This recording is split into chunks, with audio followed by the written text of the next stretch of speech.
Paris in the 1920s was a hotbed for new ideas about art and literature. Painter Jean Miro was distinguished among a group of artists who would define a style of art called surrealism. They challenged rational thought, combining real and fantasy images on their canvases. Born 100 years ago in Barcelona, Spain, Jean Miro infused his strong Catalan spirit into all of his work. To celebrate the anniversary, the Museum of Modern Art, MoMA, has mounted the most comprehensive retrospective of the artist's work ever undertaken. Joining me now are Carolyn Planchner, a curator in the Department of Painting and Sculpture at MoMA, and the curator of this exhibition, also Juan Miro, the artist's grandson. He is currently studying art history at New York University. I also should take note of this. This is the heaviest book I've had this week, Carolyn, but this is your book, which in fact is I guess, everything you ever wanted to know about Jean Miro. A great deal more. and maybe more.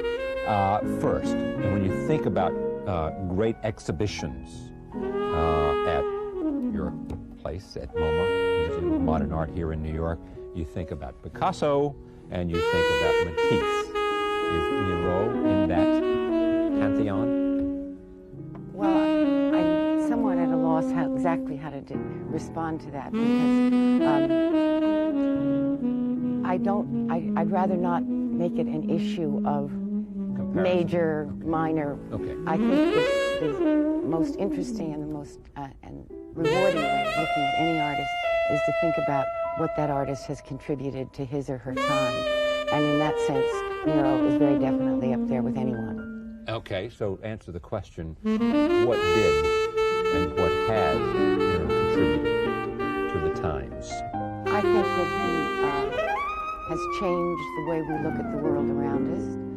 There is no question that he changed the way artists think about how they can make a painting. He literally invented a whole new kind of pictorial spatiality with the so-called dream paintings made between mid-1925 and mid-1927. And we are now so used to the idea of color field painting, it's hard to think about how extraordinarily radical those pictures were when they were introduced.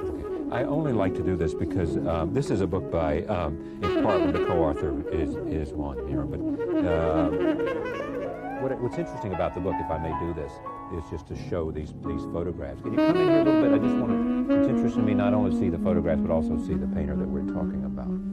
All right, can you see that? Come on in for me. There you go.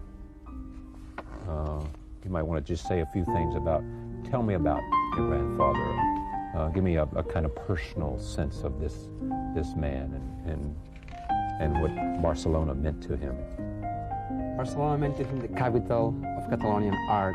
But at the same time, I have to say that I know Miro not as a painter, not as an artist, and not either as a genius. Yeah. I know him for 15 years as my granddaddy, and that really makes a big difference. I know Miro as a simple man that was completely beyond some kind of familiar sense of household. He was beyond his own task at home. He was always close within himself, extremely private, and above all, modest human being. And that somehow played a great role on my life too. That changed a lot. He died, how long? He died in what, 10 years ago? 10 years ago, that's right. Yeah, and he was what, 9? So he was 90. 90. This is 100, he would be 100, born in 1893. How many paintings in the exhibit? No, let me forget that question. You're the curator, Yes. you know, and you've been given this opportunity by the Museum of Modern Art to produce this important retrospective. Yeah.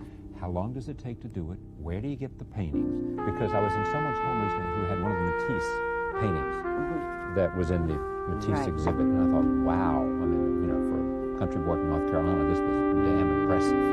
Tell me how you go about putting a retrospective together, and what do you want to say, and how much is too much? Because one comment said that sometimes for a great artist, you don't have to have everything that artist has done, because some of it, in some cases, too much detracts.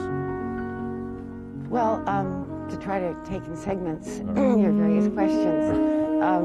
You don't have to embarrass me. I'm sorry, with no intention to so do.